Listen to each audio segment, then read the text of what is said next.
Allah sınıf görer her bir insanı. Kibiriydi kalbimdagi imanı. Xudo sınıf görer her bir insanı. Kibiriydi kalbimdagi imanı. 70 bin yıl secde kılgan şeytanı. 70 bin yıl secde kılgan şeytanı.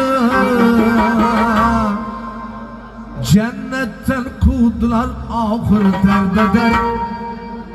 Kibirlenme, kibirlenme birodar.